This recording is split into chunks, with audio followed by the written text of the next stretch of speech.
Arganissima, New York. Your exotic skin, hair, and beauty source, and your one-stop shop for all your natural and organic skin and hair care, featuring authentic organic Moroccan oil and prickly pear seed oil and much more. Bringing you only the best, straight from the source and proudly produced in the USA. So what are you waiting for? Shop today. Arganissima, New York. Your beauty is our duty.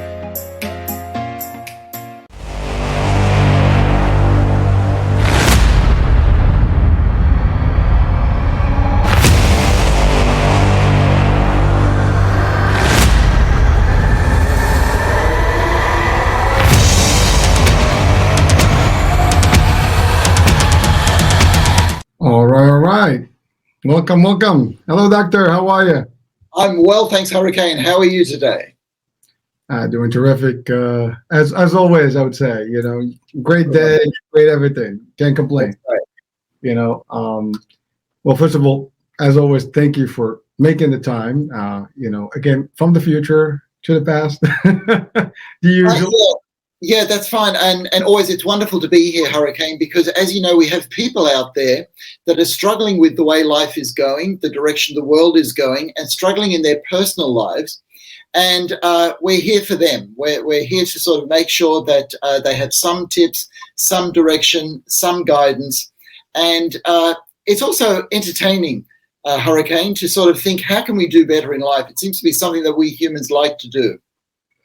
Listen, Doc, it is, you're right. I mean, this world is just, we always talk about it and it's never ending. There's always something going on. Yeah, there is. It's amazing, but listen, it is what it is, right? We got to deal with it. It's the easy way to deal with it. Right? Accept it for what it's worth and work through it. So, and I think we're doing our best. I know your doctor doing a lot of work out there. I love, by the way, I admire your work out there. I see your posts and things. I just saw your post today about the breathing exercise, and I reposted it. I love it. I used it. Thank you, Hurricane. Yeah, it works. It works for me. It works for everybody. So last month we had an interesting discussion, and we left it off. We were talking about the bipolar, diagnosis. Yes. And we didn't have the whole time to continue the discussion, so we said that we're going to touch on a little bit. So hopefully we'll be able to do some of that today. That's all. We'll start with that. I just switched the screen, so we are cool.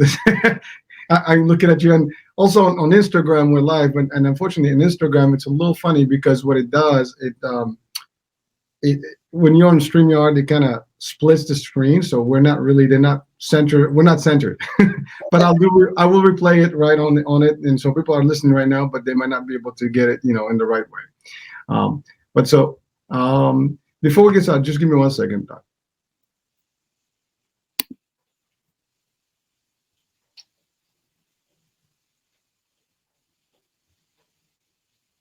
I almost disappeared there on the screen, my virtual, I became a little transparent for a minute there. So, but hey, it's all good. All right. So Doc, let's talk about that. I mean, we were talking about bipolar, and yes. We have not finished the discussion. And I think there was a part of the question. I'm going to repeat the question just so, for the audiences today. So the question was, I watched your show about dealing with bipolar disorder, and I would like first, Dr. to expand on this diagnosis and its impact on life. Also, what is double personality or define, and how can someone identify if they suffer from it, David? This was a show that I had done, and I guess the question came after that, and we're just want to address that as well. Yeah. So we want to address David's question as to what bipolar disorder is and how it impacts somebody's life. And bipolar affective disorder, in a sense, it's the most biological illness that we have in psychiatry, and yet it's filled with controversy. So psychiatry looks at a little Bible, which is called the DSM-4, where there's a consensus of how to diagnose these things. But bipolar disorder is something that suffers from knowing what to categorize, knowing how to diagnose it, because there are various differences and ideas. For example, it's normal for all of us to get sad even really sad. It's normal for all of us to get happy, even really happy, and euphoric at times. But at what point does it become a disorder? And at what point is it still normal? And so the criteria that we use is actually functioning. If you can get on with your day-to-day life, if you can still keep down your job, if you are getting on well with the people around you and not losing your relationships, then whatever you're going through is normal. But if your mood suffers to the point where you can't get on with your job, you can't get on with the people around you, and it is something that is relieved by medication, then that becomes what we call bipolar disorder. Now, the impact of this on somebody's life is actually huge. Firstly, bipolar is a diagnosis that can affect anybody from any walks of life, and it has a really close association with people who are really creative.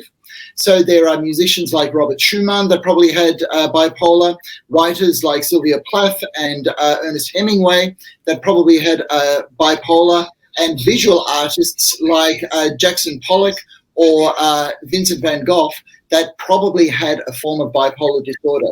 So it's that extended emotional range that creative people have.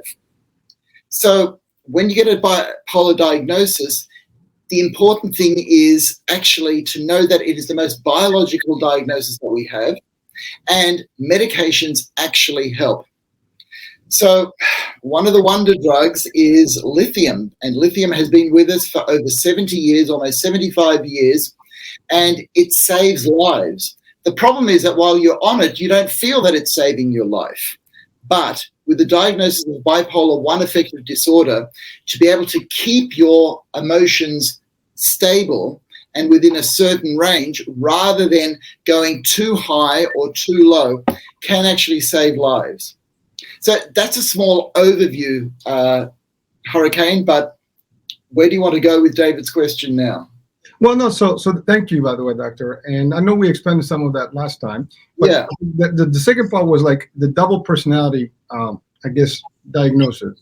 Is there such a thing? And, in the show, I had asked the question, and, it was stated that it does exist, but, what is the actual true psychiatry definition of it? Yeah, okay. So bipolar disorder and what used to be called multiple personality disorder, okay, are two separate things.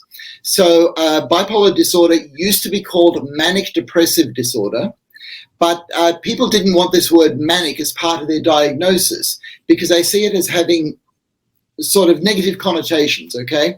And bipolar is actually a much better term for it because it describes what's going on, that the two ends of our personality or our emotional range is too much in both directions. But multiple personality disorder is a different thing altogether. And it is still in the DSM-5, but we call it a dissociative identity disorder. Now we're into an area which is controversial even for psychiatrists. There are some psychiatrists that do not believe that this order exists. There are some psychiatrists that believe this order exists, but it's therapists that give other people this disorder. And then there are other psychiatrists that say this actually exists. And so what was it? It was a movie in the 1950s called The Many Faces of Eve. There's another movie called Sybil that explored this phenomenon. And there was a series called The United States of Tara, which was on Netflix or on social media probably about 5, maybe 8 years ago, that explored this particular diagnosis. So does the diagnosis exist? Yes, it exists. And there's a lot of body of research behind it. It's very different to bipolar. And what it is a disorder that is characterized by people having different ego states. All right. Now, this is very difficult to understand, but we talk about the subconscious mind and the conscious mind, and we kind of understand what we're talking about there. But if you think that some people can have conscious minds that are different, and we're all different in different situations, if you take that to the extreme, so you may find yourself acting one way in the presence of, let's say, your father, Hurricane. okay? Whereas with your children, you act a different way. With your work colleagues, you act a certain way. And you sort of go, okay, so I can see who I am in the midst of all of this, but sometimes it looks like I'm different things to different people.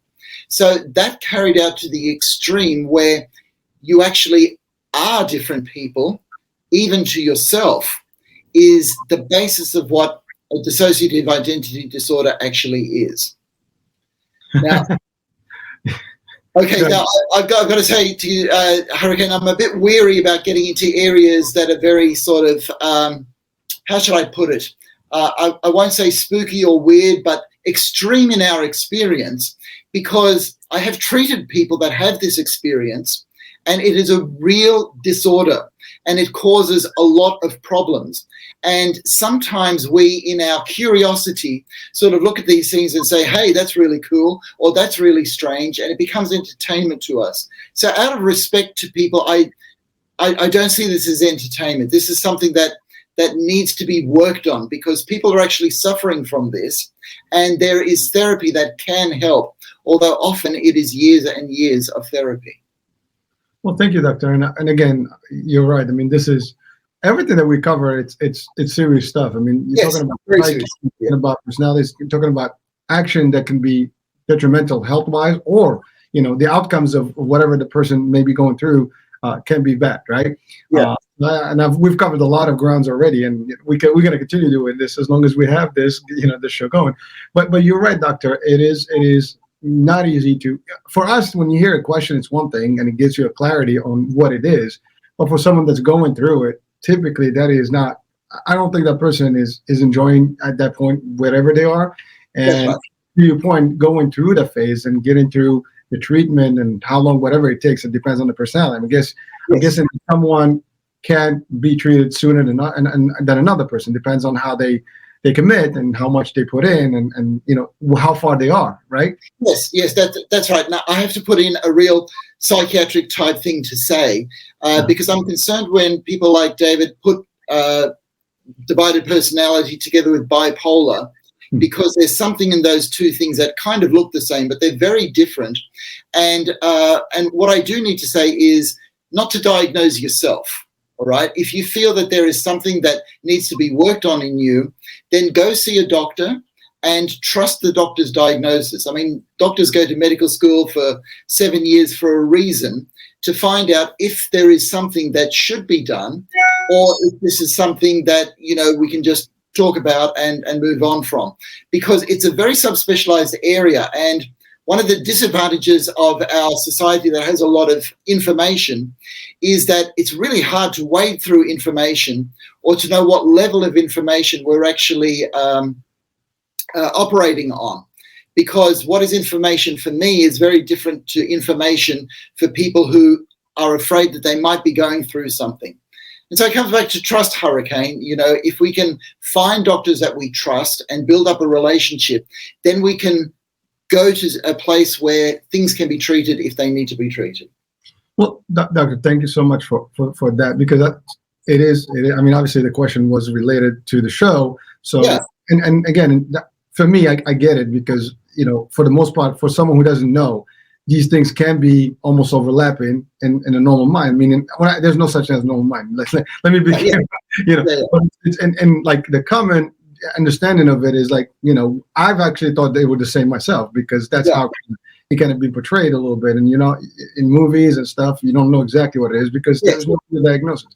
That we are getting, feedback from a doctor such as yourself. And by the way, thank you for clarifying. I mean, you're right. Someone needs help. They should go and seek help.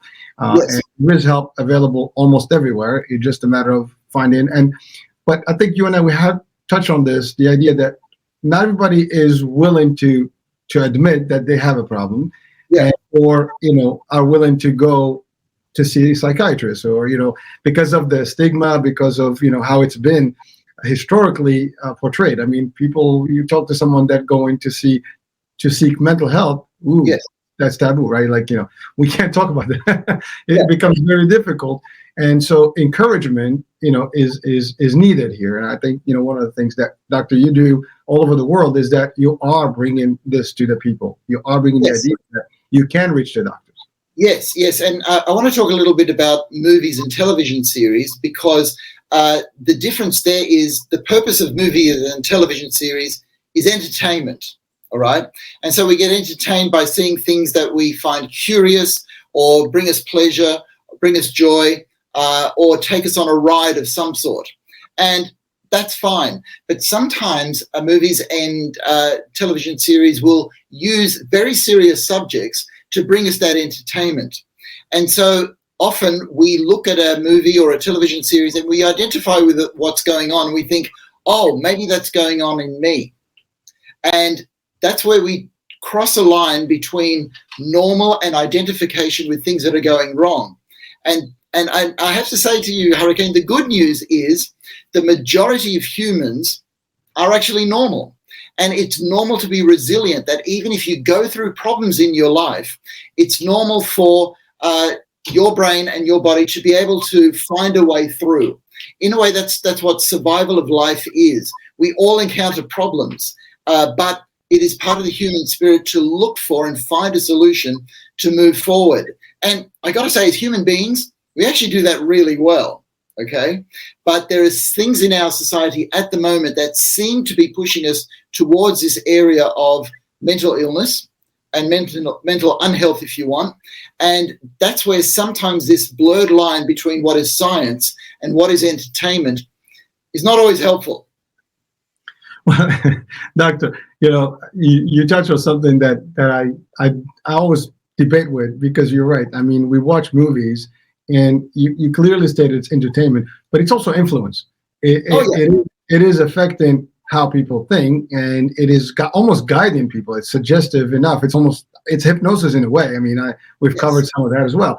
So we are basically subjected to this information, and then you become some of that, and you even behave sometimes the way it is. Yes. Depending on what character you incline to, you turn to be exactly like them, or you want to mimic them.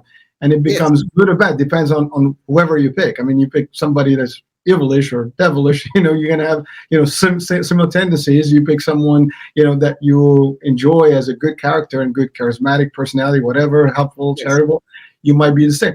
But it is powerful enough to change people's behavior, and it is intended to. I mean, it's a marketing tool. It's the same thing as any marketing, process. Yes, yes. And so this brings me to the idea of mentorship, because mentors are very important in all of our lives, people that we look up to. And generally speaking, the people that we look up to are people like parents, older siblings, older friends, or coaches or teachers. But we now live in a world where our influence is coming from social media. So what happens is people get what I call media mentors. There are people on the internet that are there to influence you, and they do. And the thing is that we need to be very careful that we're not getting media mentors that are leading us astray. And most people now know that the way that algorithms on social media work is to get you to stay on there, to show you stuff that you want, but to manipulate you towards what other people want. So products, images that are very strong, and to keep you in certain modes of thinking. You start to follow other people and you don't even know it, because the computer is programmed to get you to follow them. So in other words, you're getting a media mentor rather than a real mentor. And it's good for us to pause and think, okay, who are the mentors in our lives? Who are the people that I admire? Who are the people that have the values that I want to emulate in life, so that my life moves in a direction that I want to?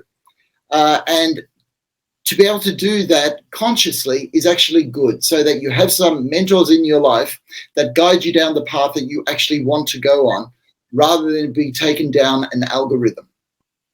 Well, thank you, Doctor. And well, so it's funny you said that about the media. Well, we are right now live on social media. We are giving it, someone can say, well, you guys are our mentors as well in a way, because you're sharing information. Which would be the case. I mean, obviously, our mission is to educate, enlighten, inspire, and motivate. So therefore, we are here to share. But again, I am with a specialist. I am with a doctor who is bringing real information from a perspective of medicine and psychiatry. So again, it's not just my opinion.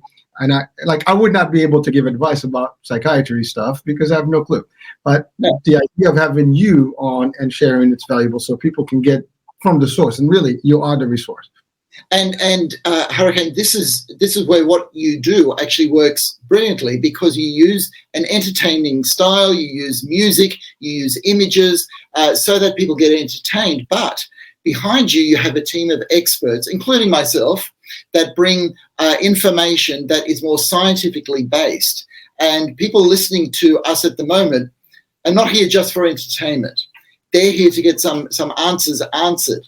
And that's really important. And that's where entertainment and scientific information can come together.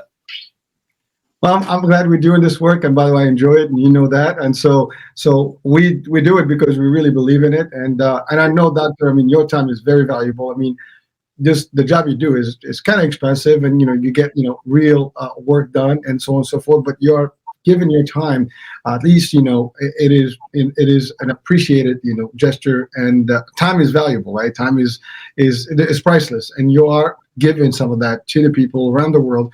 And I know you do a lot more of this. I mean, not just my show, you do other things, and for the same purpose, to help people around the world. And some people may not have access to people that have the expertise, or even if they did, they would not be able to reach out to them because of financials or whatever. Some of these answers that you give can help them, at least guide them. Ultimately, as you said, always, if someone feels there is a problem, they need to seek the help and go to the doctor and spend the time with the professional, not in just get an answer on the question. Really, you got to go through the whole process. Yes. And what you're touching on now, Hurricane, is very real, because there is a worldwide shortage of psychiatrists and psychologists and counselors, not because there aren't enough, but the need has become so strong. We now live in a world of 8 billion people. We are now aware of all the suffering in the world, and we actually want to bring down that suffering. So information channels like this can help people put together, let's say, values so that their life goes better. So that's why I call a lot of what I do preventative mental health. We want to get to a stage where people don't need to see a psychiatrist like me. We want people to know that they can make choices and choose their values so that their life moves in a direction towards where they want. And choice is very real, and intention is very real. But in a world that is now, it's huge. It's huge just by the sheer number of people and the sheer number of influences and the sheer number of choices. The onus is on the individual to say, well, what do I want? What direction do I want to go in? And we get fooled because pleasure, which we all enjoy, is not the same as long-term contentment, which is what we all want. But to get that long-term contentment, we have to have goals and values that require effort. We get little bits of pleasure on the way to keep us going. But if we get bogged down in reaching for instant pleasure rather than long-term contentment, that's when lives can start going off the rails. And so it's those values that we talk about, and I have talked about values in previous episodes, through which you can shape your goals that help people make the choices so that they actually get the long-term contentment that they want. Well, thank you, Doc. And listen, it's a lot of good stuff, and we're going to continue doing it. And folks, please, do check out the channel. I mean, we are live right now, so you have an opportunity to actually, connect with us. You can call the number on the screen, or you can actually just put your information or your question on the chat box. We are live on YouTube, Twitter, Twitch, Facebook, LinkedIn, VK, EMBC, Mixcloud, so Instagram. So whatever you are watching right now, you can do this. And if you watch this later on at a different time, it's a replay, but you can still send the questions to us, and we'll have them available to you. Well, the answers, at least, will be there.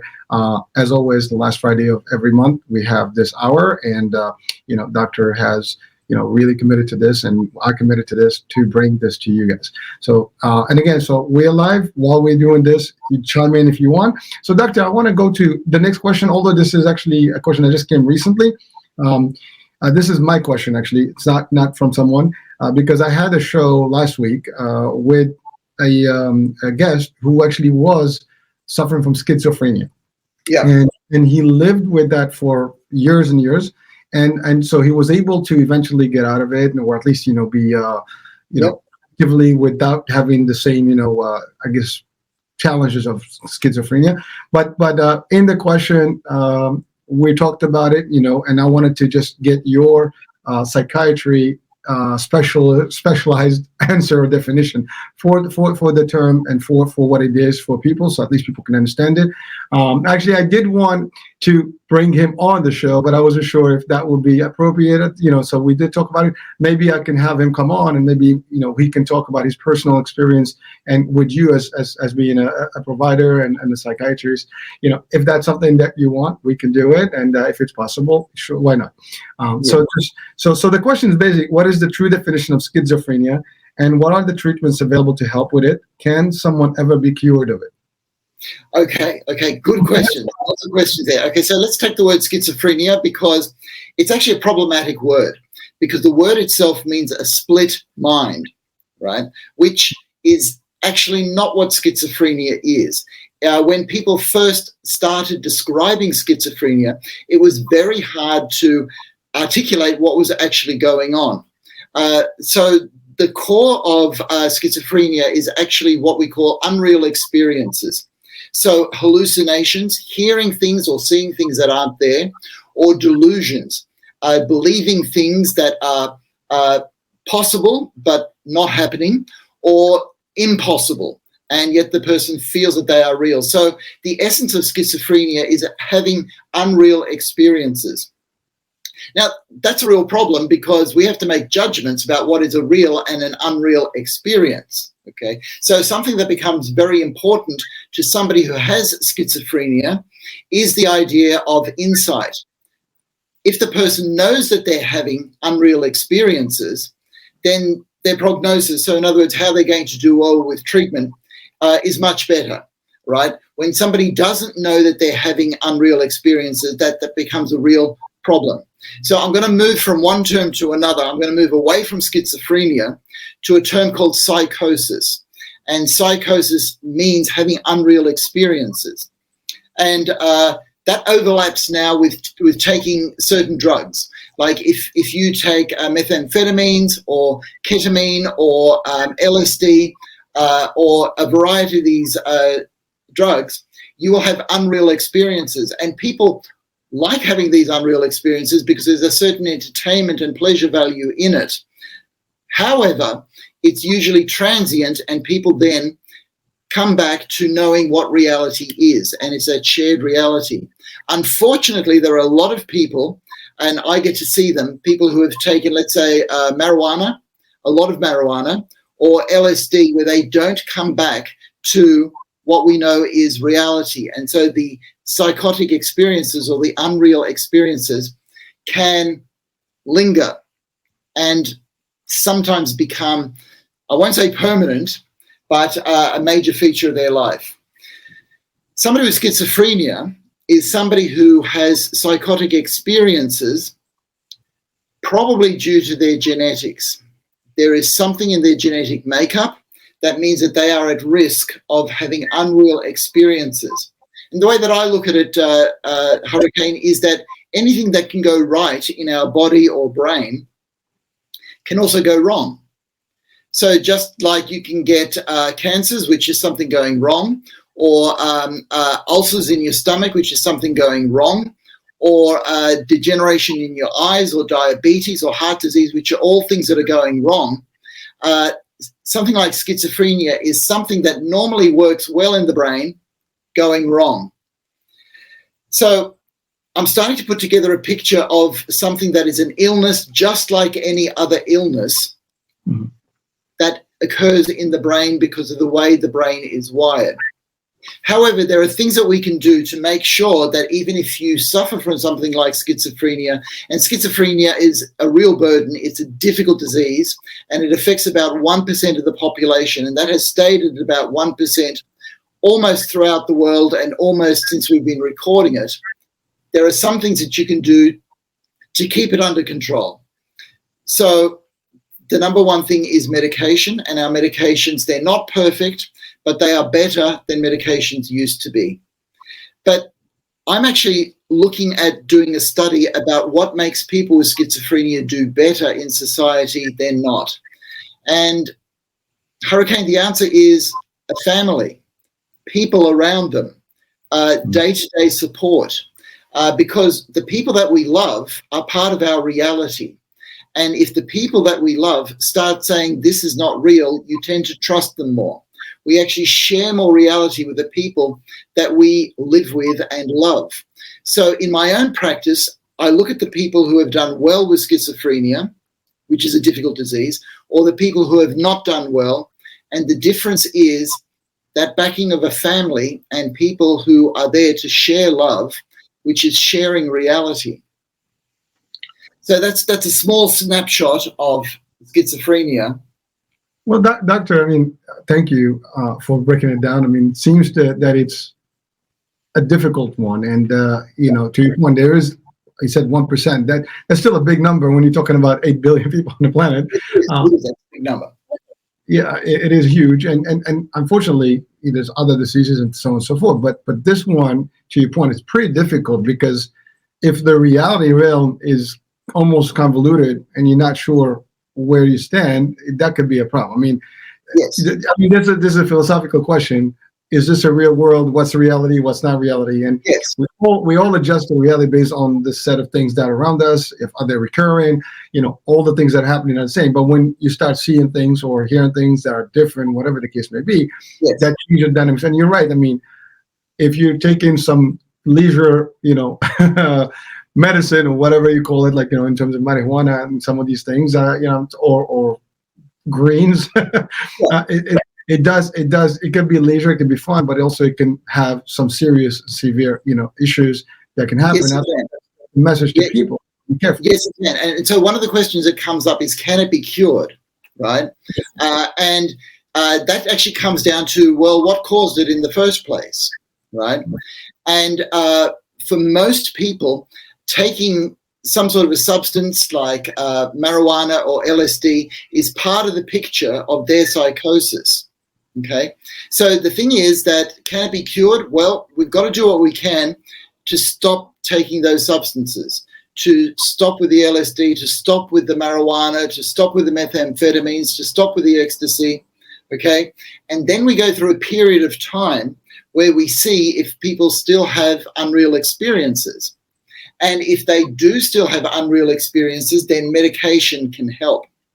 Now, unfortunately, there are a group of people that have a strong family history of schizophrenia where having unreal experiences become part of their lives. And for those people, it becomes more important to have medication. And so we talk about managing it or controlling it rather than curing it. So we do what we can, firstly, to prevent it. Then we do what we can to treat it.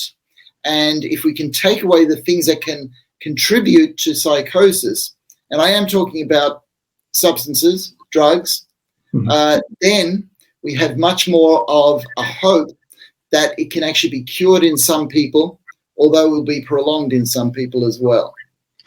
Well, thank you, Doc. And you stated something that is very key to all of us and any other things, schizophrenia or otherwise, right? Yeah. You talked about when you compare people who have a strong family, entourage and support system versus those who don't, right? Yeah. And that can make a difference in almost every diagnosis, right? If you have any situation, who is around you determines how quick or how easy things will go for you. And but there is a selection as well for us to have the right people around. Sometimes you don't have that choice. Sometimes you have who you have, and whether they're going to be there or not, that's a question mark. But again, for people that may know someone, understand that you can be part of that treatment. You can be part of them getting better if you contribute correctly. Yeah. So I want to get across the idea that having schizophrenia is not a hopeless situation. Just as in heart disease, we've got really great evidence to know what contributes to heart disease. So you've got more heart disease if you're a male or if you've got a strong family history of heart disease, and you can't do anything about that. But the other things, your blood pressure, your cholesterol levels, how much exercise you have, and if you smoke, all of those things we can do something about. And we know that over the last 50 years, the amount of heart disease and heart attacks in the whole world has gone down remarkably. And we found out that it's due to those 4 things: controlling blood pressure, controlling cholesterol, stopping people from smoking, and making sure that people exercise. So the same thing is with schizophrenia. When you know what contributes to schizophrenia, if we can stop that, then you will have much more of a chance of getting on top of the schizophrenia, even though there are some things that we won't be able to stop. Well, thank you, Doctor. So we're going to go to the next question. Now, this is almost related to something you mentioned earlier. So, and it's just coincidence it happened to be that way. So it says, I watched a movie about experimentation on people's mind, which is supposed to be based on a true event, the Stanford Prison Experiment. Yes. I'm curious as to why would such an experiment be conducted, and to what extent did this help the psychology world? Also, can the situation that a person is in dictate such behavior changes in the mind?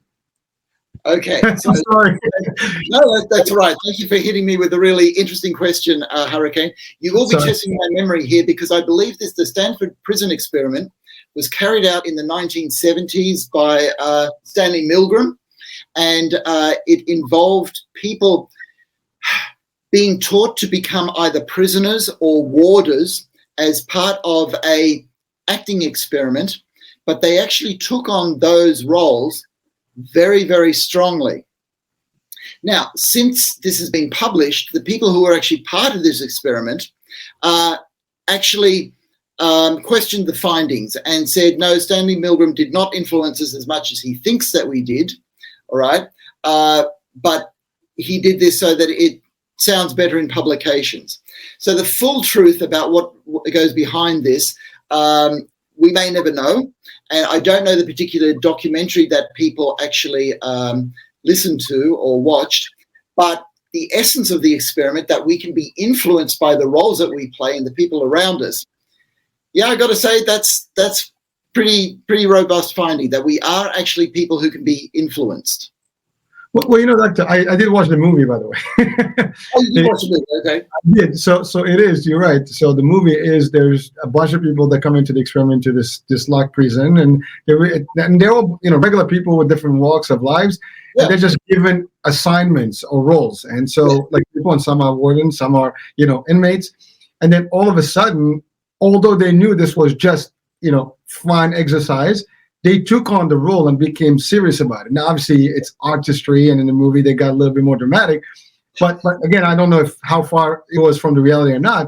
But it got bloody, it got crazy. People were hurting each other, and they took the role serious, and so it became unbelievable. And so when you watch them, and then at the end, they realized that what just happened. It showed like almost when they walked out of that thing, like. We thought we were somebody, but we are not. We are still who we were in the first place. So, but I love the question, because in reality, we are influenced, as we said earlier, and we can. And by the way, I can relate to this from a personal experience. Now let me explain. So, in the martial arts, right, we have to wear gis, like uniforms. And I can tell you this for anyone watching and listening, even if you're a policeman or law enforcement or any type of uniform, body, right? When you wear the uniform, somehow it changes you. I am serious. Like you become that person, like you represent that uniform, whatever that uniform is. And like, for example, wearing normal clothes, you don't feel the same as if you're wearing the gi in a dojo. Yes. I can guarantee you that's just how I feel personally. You have that, it just makes you feel different. It makes you feel unique about it. You're in it, like you know how to do this. This is you. And it's that it's two different persons, between the one that's outside of it. Although you can do the same work without a uniform, but the uniform gives you some sort of a high. I don't know what it is, but it changes the way and maybe that's a question to you, Doctor. Is there a chemical, in the mind that it gets triggered or whatever it is, but it does change how you feel. And I know even if you wear just a regular fatigues and think that, I've done paintballing, yes. And so in paintball, you dress up like in the military and you go into a real action, with fun stuff, right? But yes. It is a real scenario. and you get real. I mean, it gets really serious. I mean, some people really go nuts. Yes, So it's that's right. That's right. So that speaks to the roles that we play in life. So one very well-known effect is, and it works the other way as well, is the white coat effect. So if a doctor wears a white coat and sees somebody that they haven't seen before, they don't go and say, oh, there's Christian, he likes playing the piano, he's got a couple of kids and he likes going for walks. They go, oh my gosh, this is the doctor. And their blood pressure goes up simply because somebody is wearing a white coat. The other thing that a lot of people will see in society is, let's say, cyclists. People who wear, the lycra, the wonderful shoes. They've got all that they need for their bike. They've got the tight pants, and they look like a cyclist. Even though they're 73, they look like an Olympic cyclist. Now, that is not just commercial advertising. It's also because if I dress up like a cyclist, I feel that I can exercise better, and I will exercise better because I look the part. So those things are exactly the same as what happened in the Stanford prison experiments, that people take on a role, they put on clothes, and they start to think that they actually act like a different person. So we have this in all of us, and it speaks against the idea that we are all individuals, that we decide what we do. And the truth is that we influence each other. We go through life together, which brings me back to mentors. If you can choose your mentors, and let's say in martial arts, mentoring is a very, very special process where you get somebody who is not only good at a martial art, but has an attitude to life that you want to emulate. If you choose your mentors, then it's like putting on the coat or the clothing that will help you lead a better life or to live a better life, whatever that means to you as an individual. Well, I mean, I would agree a million times in terms of the mentorship. If you got the wrong person or the right person, it makes a whole big difference. And we get to choose who those mentors are. We have the ability to do that. And if you don't like someone, usually you have tendencies. You enjoy somebody's version of whatever they do, and you become one of them, and you follow their footsteps, right? But I do want to touch on something that you talked about, which is like fathers and like parents and so on and so forth. But we are all in a role that we live every day. So like your point, we have multiple roles. I mean, you're your father, your husband, your coworker, your friend. But I'm going to talk about something very funny that happened to me as an experience, which is I went to an audition, literally for a movie audition. And so I went in, and I've never been to one, and I got into this thing. And so they give me a 2-minute script. And the thing was basically, it's a restaurant, and there's a client, and you're going to show them something about some drinks or whatever. So I kind of just read that and did it. And then when I did it, the guy said, "Can you do it again?" I'm like, "Okay." So I did the same. And he's like, "You did well." I'm like, "Okay." It's like, so I wasn't acting.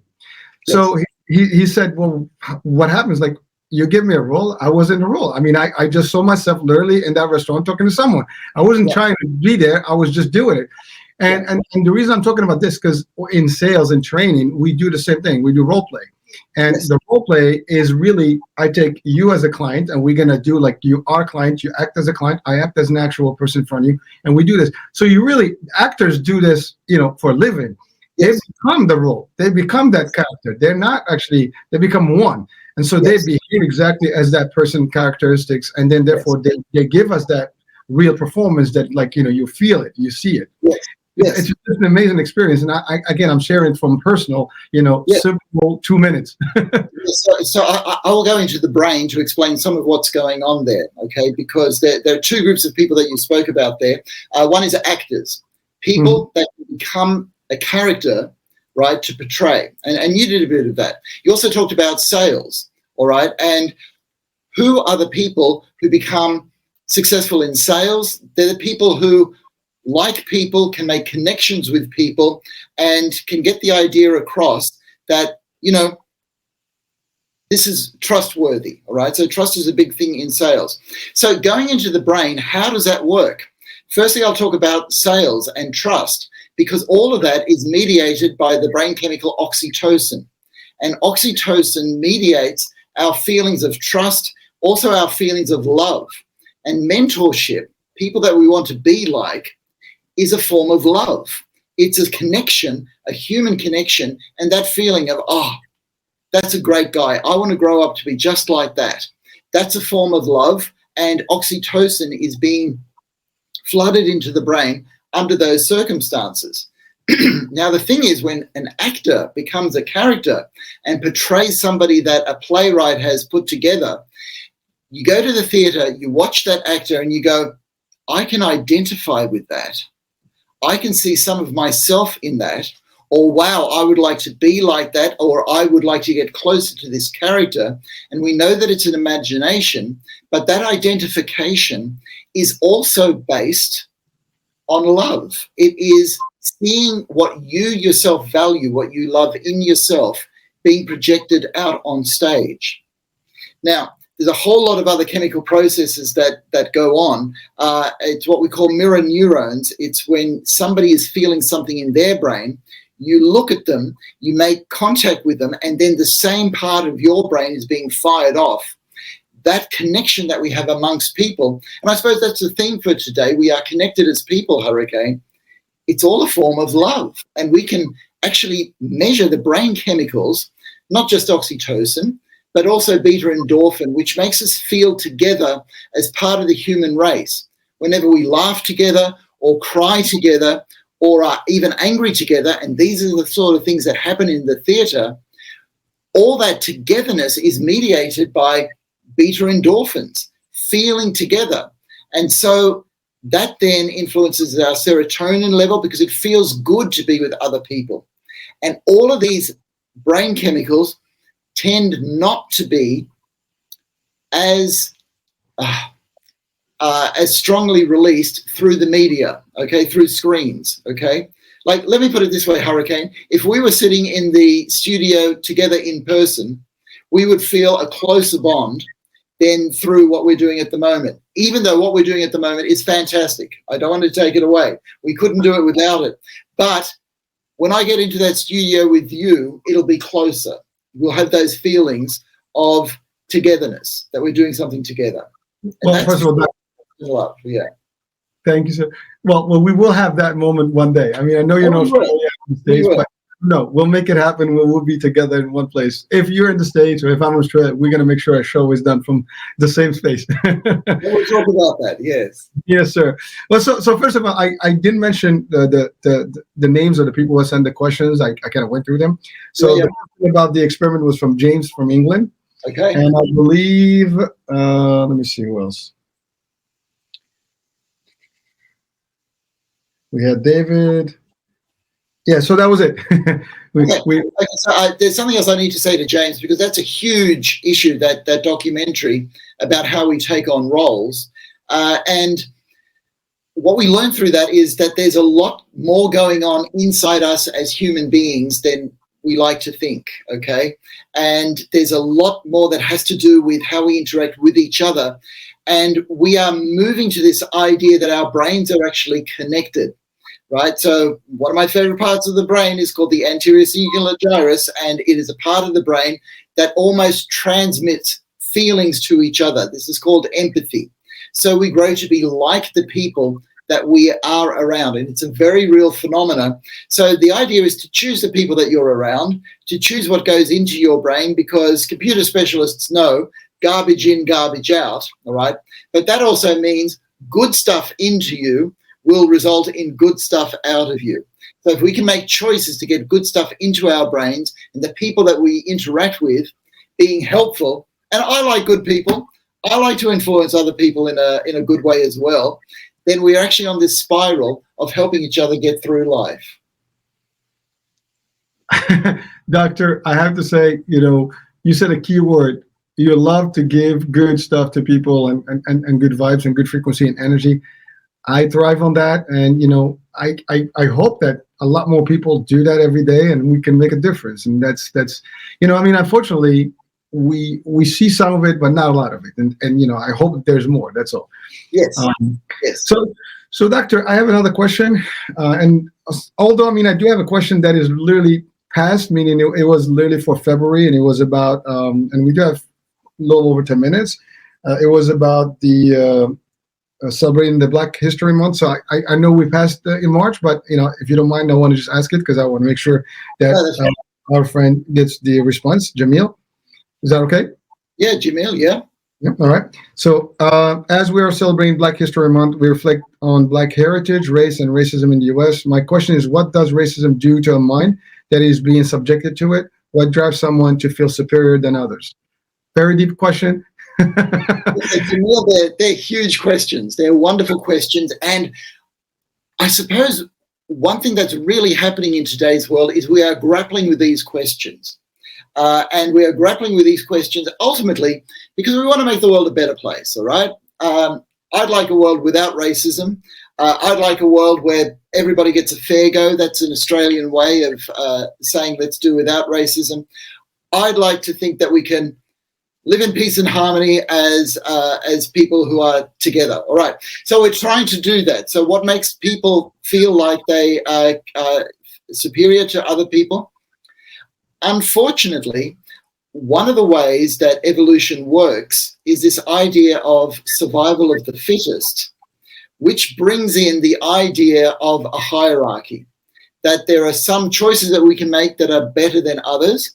There are some things that we can do that are better than others, but it also brings in the idea that some people are better than others, right? Mm. And that is fundamental because we all would like to find the best solution to whatever the problem is. If the problem is climbing the mountain, you will prepare to say, what's the best way to get up this mountain? Because our life is in danger. So we want to find the best one. The trouble is that there are a lot of ways up the mountain that could work, and it just becomes a matter of style or opinion as to how to get up that mountain, right? However, in a quest for being the fittest to survive, we start off having power hierarchies or dominance hierarchies, and people motivated to show that their way is better than other people's ways. So there's competition, which is not bad in itself. Anybody who enjoys sports enjoys competition. The thing is to find a society that can say, okay, if we have the competition and we find a way that is better, can we all move towards that together to help each other? Because when we look at the problems in life, right, if we use the mountain climbing analogy, the people who think they have overcome that problem have not overcome it so that others behind them don't overcome it. So the real way to overcome a problem is not overcoming a problem just for yourself, but also for everybody else. So in other words, to share knowledge and to share ways that work. And I got to say, that's a wonderful thing about social media because we can share those ways. This is sounding a bit too here, Hurricane. All right. Well, Doctor, thank you. And so there's two things. I get the competition part, right? It's okay to be competitive, and that's part of life. You want to be, people, and it's equal, right?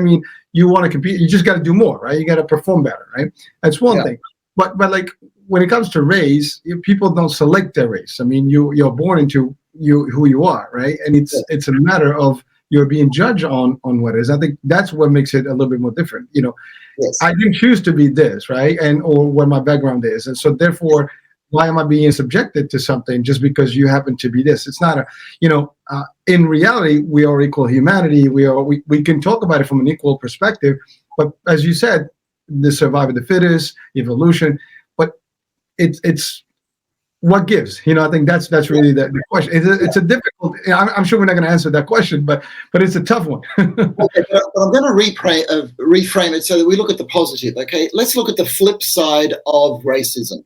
Right, racism is saying that somebody is different from me, and I will push them away. Right. The flip side of racism is actually the idea of family. These people are special to me. These people are close to me. I am kind of like these people.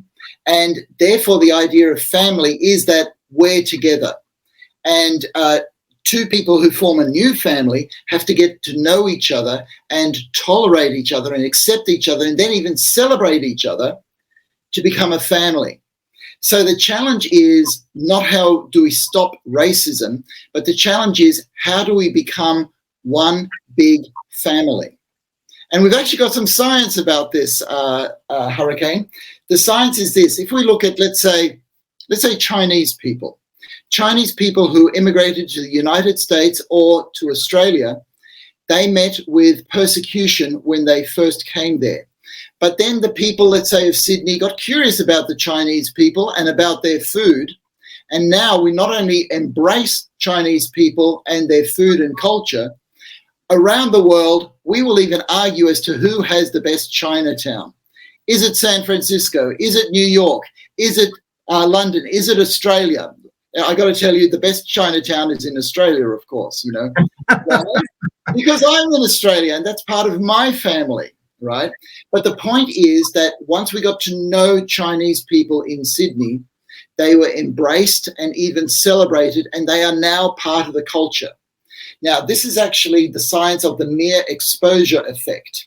And it was articulated in the 1960s by somebody called Robert Zedonk, who said, if we get to know people, if we get to spend time with them, we actually get to like them. And that has been shown to be true. One of the problems is in a society is we are all being asked to get to know people without enough time. The process that I talked about with the Chinese people, that took 100 years, okay? And over that time, we got to know and like the people. If you try to force people to get to know people and to like people, you can't force people to like them, so you end up with a word like tolerate, all right? We'll have to tolerate these people, which is not the same as liking people. So the way through something like racism, and I work a lot with people who have mental illness. How do you decrease stigma towards mental illness? Well, you give them a job, you invite them to work, you get to know them, and you go, you know what? Aside from this illness, you're a person just like me. And that experience of you're a person just like me is what brings families and makes them bigger.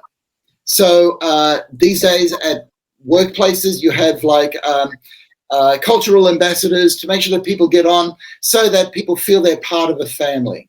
And whatever family it is, be it an actual family, a place of work, or a country, the culture is changing all the time. And the idea is to invite people into that family more and more and to celebrate the differences and even have a laugh about them. I know that's idealistic, but that's starting to happen. Well, Doctor, you know, I love what you said, you know, but let's turn into the positive, because we do live in a global village, if you want to call it that way. I mean, this globe of ours. I mean, you're in the future. I'm in the past. You know, you're on the other side.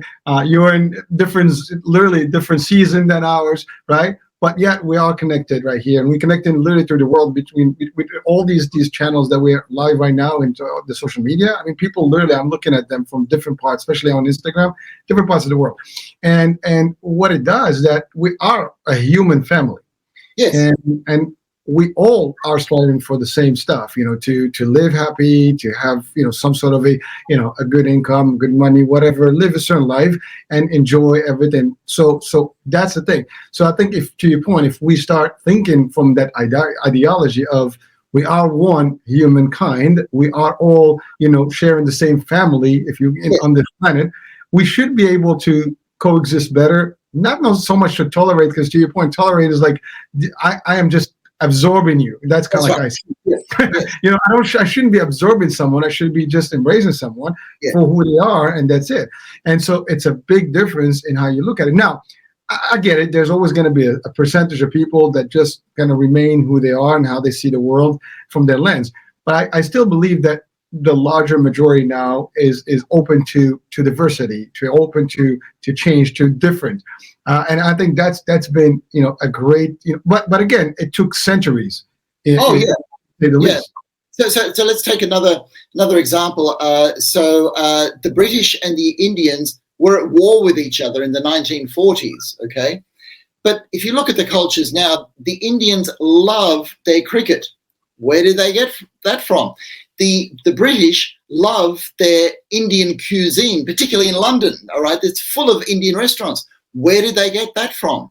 And the idea is because they become more a part of a global family and we allow each other to influence each other, we can actually take the best so that we all win. Not that everybody can win at cricket. We will still have those competitions, all right? But we can all eat food together and share meals together, and we can share and celebrate being part of that family. And if we were able to get more of that family mindset, perhaps we'd be able to move towards solving some of the larger problems that we have in this world. Well, thank you. Well, actually, you just brought a subject that we covered a few months ago with the World Cup, where the whole world came on into 1 month's event and everybody was having a good time. Everybody was cheering each other, and it was.